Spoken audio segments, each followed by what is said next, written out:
Good day everyone, I'm Genesis P. BSBA 3 FM Section 1. So, how are you now? How are you during a pandemic? How's your business as well? I hope you and your business is good and better. I know some of the businesses got closed when the pandemic comes in our country and in the other country. COVID-19 brought many changes in our lives. So now, let us talk about the impact of COVID-19 on investment markets or mutual funds. Let's start with, should we invest when the market is down? Actually, based on my understanding of what I've read last days, it's yes for me because it says that when the market is down, we can purchase more shares and more mutual fund units. Yes, we acquire for a less, but when the price arises, we can get more profits.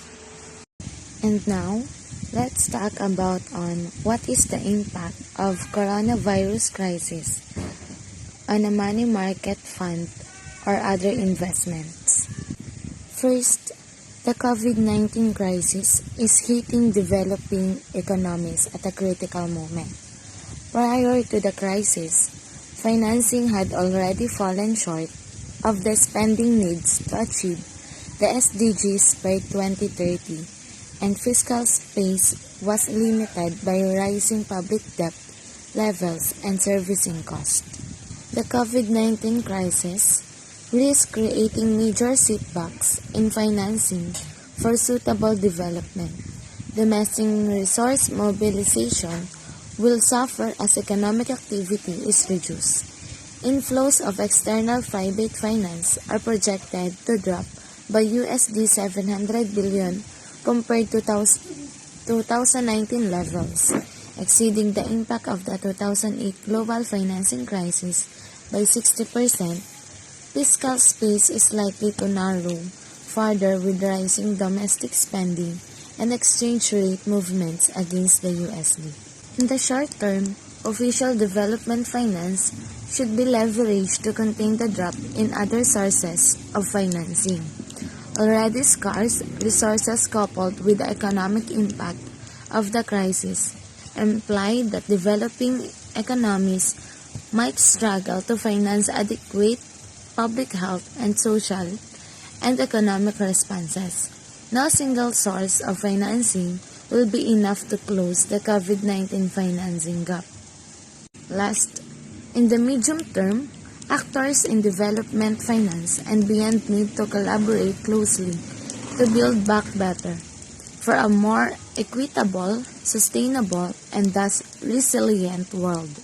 In development finance, while domestic resource mobilization will remain the only long-term variable source of financing for many public goods and services, building back better will require action from all financing sources with a common goal to aid national sustainable development strategies.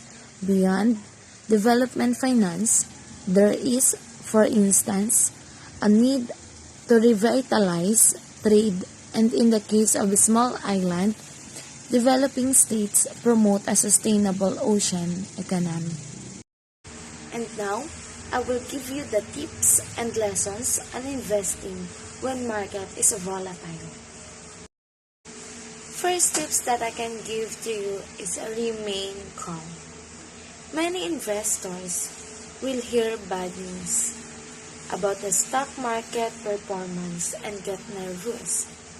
You should focus on your time in the market rather than trying to time the market. Second one is define your strategy. It is important to clarify your investment strategy. 1. Establish goal for the money. 2. Calculate your time horizon. And 3. Understand your risk tolerance. The third one is diversify your investments. Spreading your investments among various asset classes or diversifying can help you decrease volatility in your portfolio. The simplest way to diversify is between stocks and bonds. Stocks fluctuate more than bonds. By mixing the two, you can manage your investment risk to match your risk tolerance.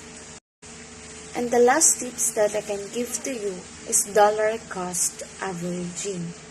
Investing a set dollar amount on a regular basis can allow you to purchase additional shares when the prices are low and fewer shares when the prices are high. The result is that the average price per share invested may be less than if you invested the money all on the same day. And that is all. I hope you have learned in my video. Thank you very much and God bless.